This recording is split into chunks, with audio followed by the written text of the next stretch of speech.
오늘 같이 은혜 받을 말씀은 전도서 11장 말씀이 되겠습니다. 저와 여러분들이 한 절씩 교독하겠습니다. 너는 내 떡을 물 위에 던져라. 여러 날 후에 도로 찾으리라. 7에게나 8에게 나눠줄지어다. 무슨 재앙이 땅에 임할는지 내가 알지 못함이니라. 구름에 비가 가득하면 땅에 쏟아지며 나무가 나무로나 북으로나 쓰러지면 그 쓰러진 곳에 그냥 있으리라. 풍세를 살펴보는 자는 파종하지 못할 것이요 구름만 바라보는 자는 거두지 못하리라.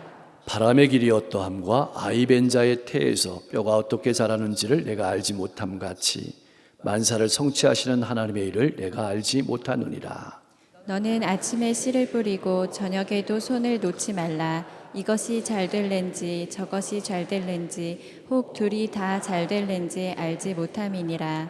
빛은 실로 아름다운 것이라. 눈으로 해를 보는 것이 즐거운 일이로다. 사람이 여러 해를 살면 항상 즐거워할지로다. 그러나 캄캄한 날들이 많으리니 그 날들을 생각할지로다. 다가올 일은 다 헛되도다. 청년이여 내 어린 때를 즐거워하며 내 청년의 날들을 마음에 기뻐하여 마음에 원하는 길들과 내 눈이 보는 대로 행하라. 그러나 하나님이 이 모든 일로 말미암아 너를 심판하실 줄 알라. 그런즉 근심이 내 마음에서 떠나게 하며 악이 내 몸에서 물러가게 하라. 어릴 때와 검은 머리의 시절이 다 헛되니라. 아멘. 현재를 살아가는 우리의 아픔은 이 시대가 어둡기 때문이기도 하지만 더 본질적인 아픔은 미래를 예측할 수 없다는 데 있습니다. 어떤 일이 우리 앞에 펼쳐질지 도무지 알 수 없다는 데 있습니다.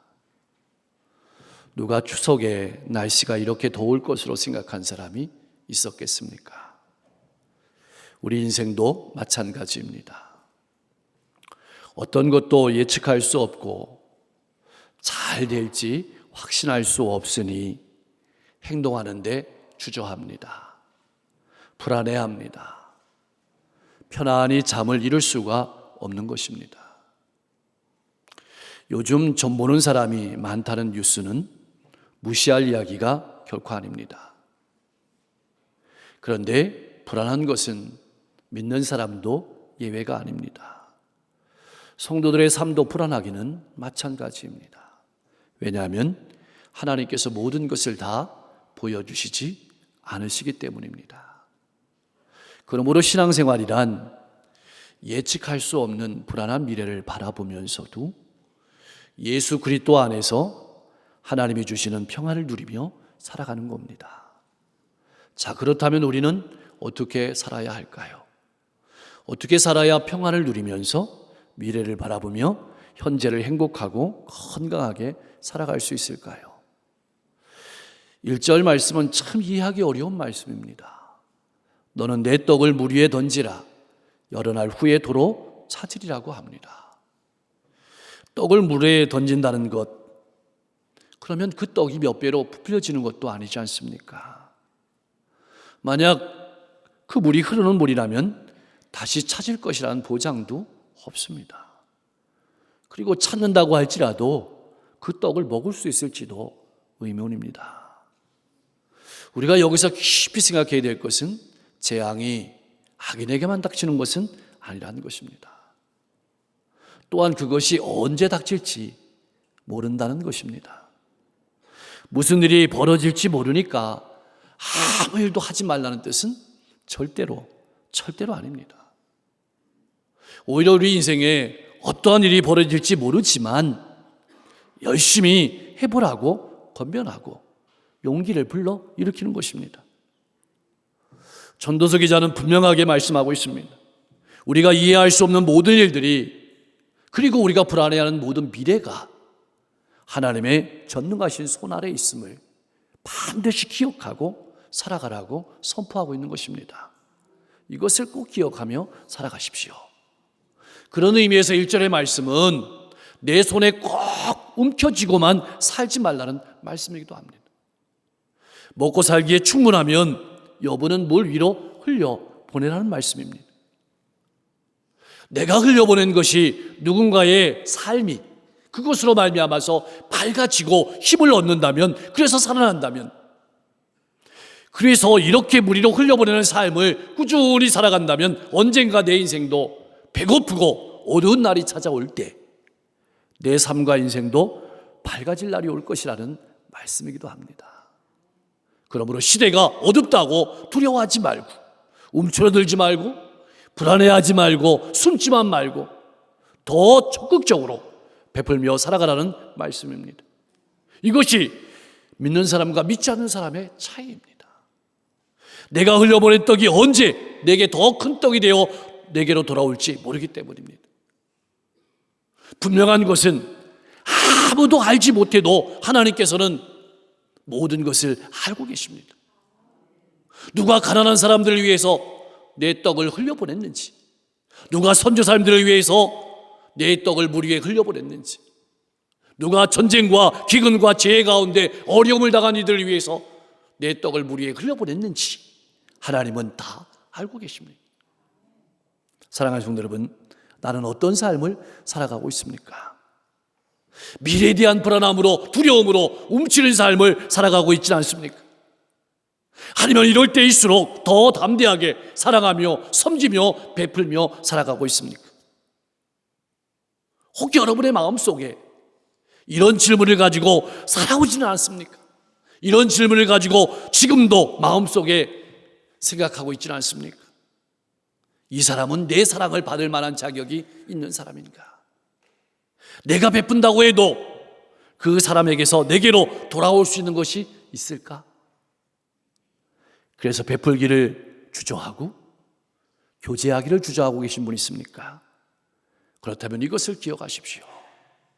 우리가 누군가에게 떡을 흘려보내는 것은 상대방이 받을 자격이 있기 때문이 아닙니다. 주님께서 우리를 먼저 사랑하셨기 때문이고 주님께서 명령하시기 때문입니다. 우리도 주님의 은혜와 사랑을 받을 자격이 없는 사람이었음을 잊지 마십시오. 우리와 이 시대의 아픔은 불안함에도 있고 두려움에도 있지만 그것을 떠나서 너무 이해관계를 따지고 계산하는 삶이 되어버렸다는 겁니다. 나의 삶은 어떻습니까? 베푸고 섬기려고 할 때 따지지는 않습니까? 손해볼까 두려워 움츠리지는 않습니까? 2절 말씀은 인간이 어떤 존재인지를 우리에게 잘 알려주고 있는 말씀입니다. 한마디로 인간은 5분 뒤에 어떤 일이 일어날지 알지 못하는 존재입니다. 그렇게 연약한 존재입니다. 언제든지 위험에 떨어질 수 있는 상태에 살아가면서도 마치 천년 만년 살 것처럼 살아가는 존재가 인간입니다. 왜 이 말씀을 기록한 것일까요? 하나님만이 우리 인생에 참된 평안을 주시는 분임을 깨달으라고 말씀하시는 것입니다. 우리는 인생을 살아갈 때 시간의 다리로 살아갑니다. 10년, 20년, 30년, 40년, 80년, 90년. 그런데 그런 시간의 다리로 살아가지 말고 하나님이 우리에게 주시는 기회로 바라보고 살아가라는 뜻입니다.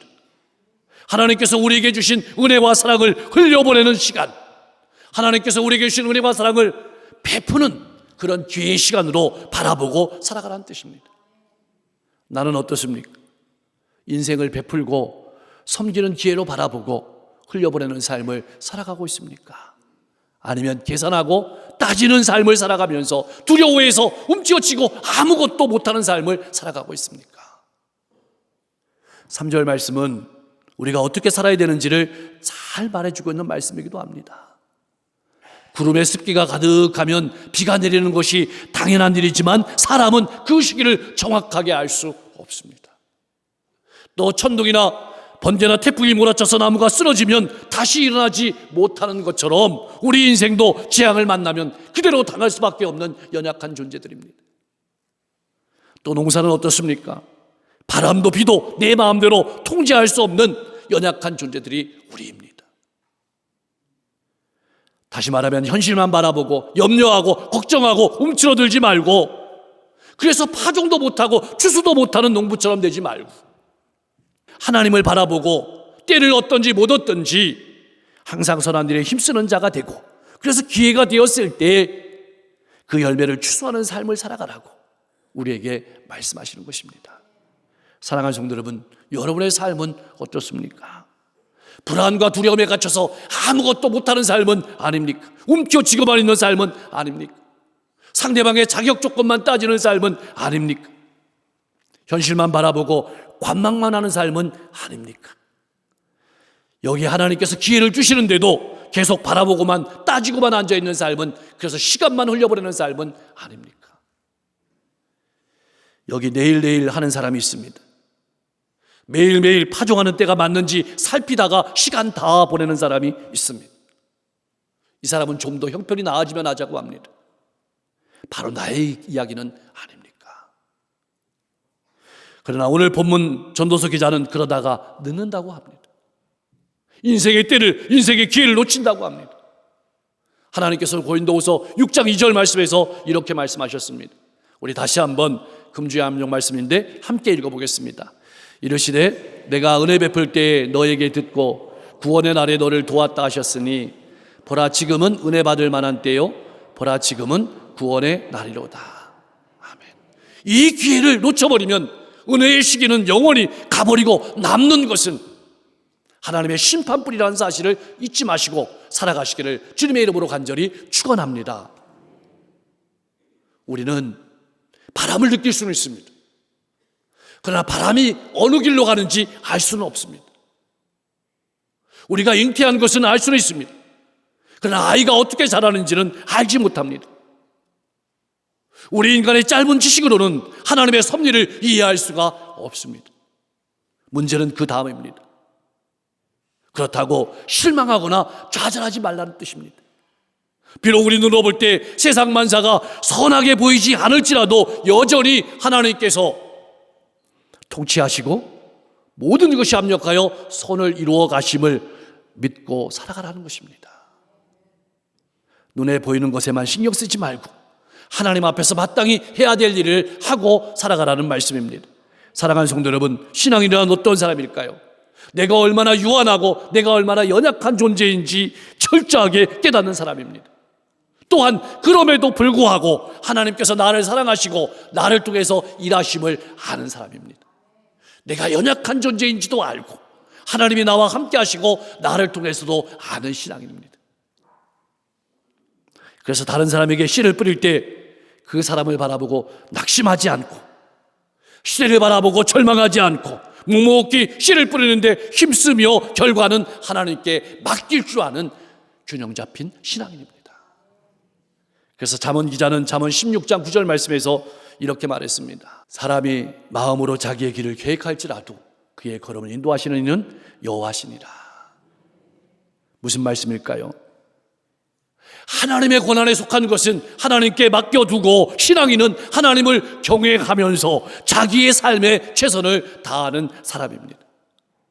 나의 신앙 고백과 나의 삶은 어떻습니까? 그렇다면 이제 우리는 우리의 남은 인생을 어떻게 살아가야 할까요? 최선을 다해서 인생의 기쁨을 누리며 살아가되 하나님 앞에 설 날이 있음을 바라보고 살아가라는 말입니다. 우리 인생이 얼마나 짧은지 시편 기자는 시편 90편 말씀에서 잘 묘사했습니다. 우리 인생은 화살처럼 날아가는 인생이라고 했습니다. 마치 우리 인생을 정의하면 하룻밤 자는 것 같은 인생이라고 했습니다. 아침에 피어 자라다가 저녁에는 시들어 마르는 풀과 같은 인생이 우리의 인생이라고 했습니다. 올해처럼 더운 적은 일찍이 없었습니다. 오래 사신 어르신들도 올해처럼 더운 적이 없었다고 합니다. 그러나 기상학자들은 이렇게 말합니다.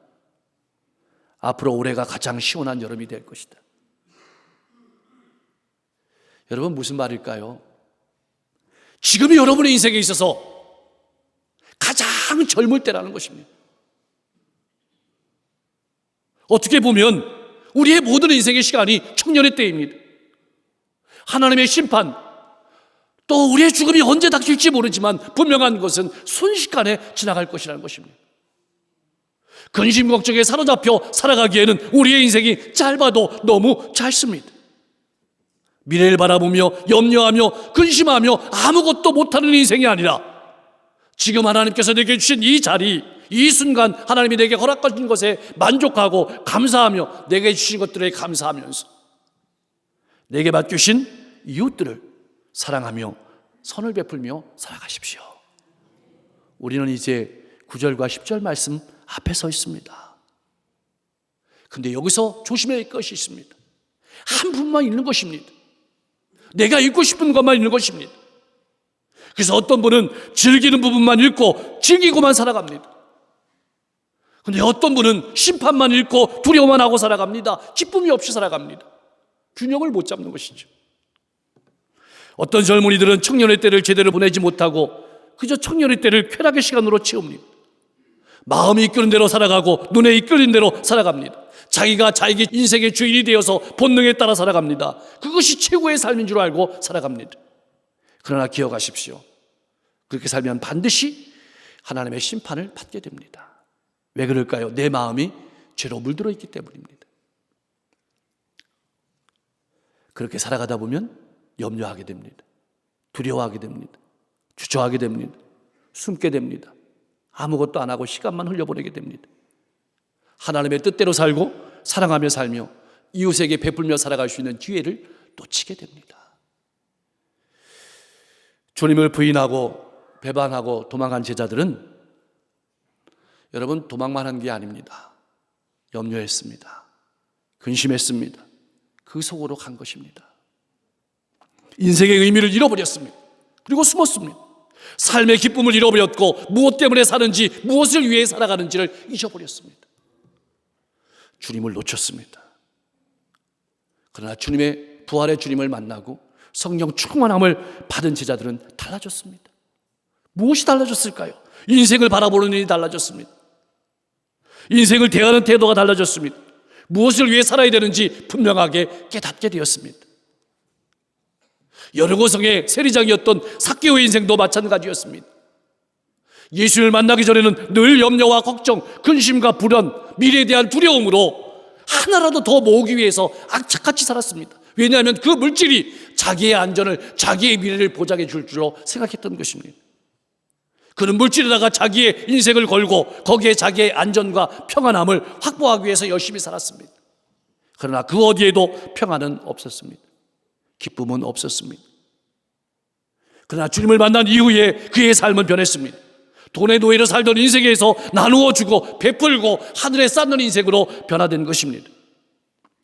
하나님께서 우리에게 본문 말씀을 통해서 말씀하고 싶으신 것은 무엇일까요? 인생이 짧다, 인생이 허무하다 이 얘기라는 것이 결코 아닙니다. 그리스도 예수 안에서 영혼을 바라보며 하나님의 말씀을 따라서 하나님이 주시는 힘으로 기쁨과 즐거움이 넘치는 인생을 살아갈 수 있다고 말씀하시는 것입니다. 삭개오가 그랬습니다. 오늘 우리가 그런 인생을 살아가야 될 차례입니다. 사실 우리의 인생 가운데는 이해하지 못한 일들이 수두룩합니다. 그러한 일들을 겪을 때마다 우리의 마음은 상처로 채워집니다. 아픔으로 채워집니다. 분노로 채워집니다. 슬픔으로 채워집니다. 괴로움으로 채워지고 근심으로 채워지게 됩니다. 이러한 분노나 염려, 걱정, 분노, 외로움을 멀리하지 않는다면 우리 인생은 감정의 노예가 됩니다. 내 마음속에는 큰 가시가 자리 잡게 되는 겁니다. 그것이 나를 찌를 뿐만 아니라 다른 사람도 찌르는 무기가 될 수 있습니다. 특히 청년들은 마음속에 두려움과 걱정, 분노와 슬픔 등이 마음을 지배하기 위해서는 안 됩니다. 이 시기에 잘 균형 잡는 것이 필요합니다. 나를 창조하신 창조주 하나님을 기억하고 하나님 앞에 살아가고 하나님께서 나를 알아주실 것을 바라보고 믿음으로 살아가고 하나님의 말씀을 따라 영육간에 강건하게 신실하게 성실하게 균형을 잡으며 살아가는 것이 너무나도 필요합니다. 그래야만 다가올 미래에 어떤 큰 파도도 뛰어넘을 수 있게 되고 수많은 사람을 붙잡아 줄 수 있는 좋은 기초가 자리 잡게 될 것입니다. 사랑하는 성도 여러분, 하나님께서 주신 지금이라는 시간을 기뻐하면서 하루하루 최선을 다해 살아가십시오. 베푸십시오. 베풀 때는 따지지 마십시오. 오늘이란 기회의 시간을 놓치지 마십시오. 가장 후회하는 인생은 실패를 많이 하는 인생이 아니고 염려, 걱정, 두려움 이것에 사로잡혀서 아무것도 안 하고 시간을 흘려보낸 인생입니다. 오늘 은혜 받고 오늘 사랑하십시오. 내가 얼마나 유한한 존재인지 깨닫고 하나님 앞에 하나님의 뜻을 구하며 살아가십시오. 하나님이 내게 주신 것들에 만족하며 오늘 내게 주신 것들에 감사하고 오늘 내게 맡겨주신 영혼들을 사랑하며 가정과 일터와 이웃 가운데서 행복하게 살아가며 균형 잡힌 삶을 살아가며 하나님을 나타내며 살아가는 우리 모든 성도님들 될 수 있기를 주님의 이름으로 간절히 축원합니다. 기도하겠습니다. 하나님 아버지, 우리의 인생이 이해할 수 없고 때로는 아픔과 불안도 있지만 모두 하나님의 능하신 손 아래 있음을 기억하고 하나님께서 모든 것이 협력하여 손을 이루어 가심을 기억하며 베풀며 흘려보내는 삶을 살아가게 하여 주시옵소서. 우리의 인생을 시간으로 생각하고 머뭇거리지 않게 하시고 하나님이 주시는 기회로 바라보며 시도하고 사랑하며 선을 행하며 살아가게 하옵소서. 주님을 바라보며 성령의 충만함을 힘입어서 인생을 바라보는 눈이, 이웃을 바라보는 눈이, 인생을 대하는 눈이 달라지게 하시고 인생의 분명한 목적을 깨달아서 더욱 힘있는 삶을 살아가게 하여 주시옵소서. 아무도 알아주지 않아도 하나님께서 알아주심을 바라보고 하나님 앞에 하나님의 말씀을 따라 성실하고 신실한 삶을 살아가는 우리 성도님들 될 수 있도록 인도해 주시옵소서. 오늘 은혜 받고 힘을 얻어서 가정과 일터와 이웃으로 나아가 내게 주신 이웃들을 사랑하고 선을 베풀며 균형 잡힌 신앙인으로 복된 삶을 살아가게 하여 주시옵소서. 이 땅에 단비를 주시니 감사합니다. 하나님, 우리 마음속에도 촉촉한 은혜의 단비를 주시고 그러므로 말미암아서 수많은 영혼들을 섬길 수 있는 귀한 믿음의 일꾼들 되게 하여 주시옵소서. 또한 곳곳에는 비가 너무 많이 와서 염려가 됩니다. 하나님, 비로 인해서 피해가 없도록 지켜주옵소서. 우리 주변의 소년 소녀 가장들, 독거노인들, 실향민들, 수감자들, 노숙자들, 많은 어려운 이웃들이 살고 있습니다. 그들을 바라볼 때 마음속으로만 생각하지 않게 하시고 우리의 몸과 물질과 우리의 시간이 가면서 사랑하며 섬기며 살아갈 수 있도록, 떡을 흘려보내며 살아갈 수 있도록 역사해 주옵소서. 다음 세대가 믿음 위에 든든히 설 수 있도록 역사해 주시고 육신의 질병을 가지고 마음의 고통을 가지고 인생의 문제를 가지고 나온 모든 성도님들이 있습니까? 하나님께서 잘 아시겠사오니 그들의 질병을, 그들의 마음을, 그들의 인생의 아픔을, 문제를 만지시고 해결하여 주시옵소서. 몸을 깨끗하게 하시고 마음을 평안하게 하시고 인생의 앞길을 활짝 열어 주시옵소서. 어제 우리 교회 체육관에서 또 남지방 체육대회가 은혜 가운데 잘 맞춰졌습니다. 우리 강릉 남지방이 더욱더 화합하고 하나가 되어서 강릉과 대한민국과 세계 열방을 섬기는 귀한 지방이 될 수 있도록 축복해 주시고, 지구 곳곳에 전쟁이 있습니다. 기근이 있습니다. 재해가 있습니다. 어려움과 아픔들이 많습니다. 하나님, 오늘도 눈물로 기도하는 많은 이들의 기도를 들으시고 평화를 주시고 회복을 주시옵소서. 오늘도 눈물로 기도하면서 복음을 들고 나가시는 선교사님들의 발걸음 가운데 수많은 영혼들이 주님께 돌아오고 믿음으로 건강하게 설 수 있도록 축복해 주시옵소서. 예수 그리스도의 이름으로 간절히 기도하옵나이다.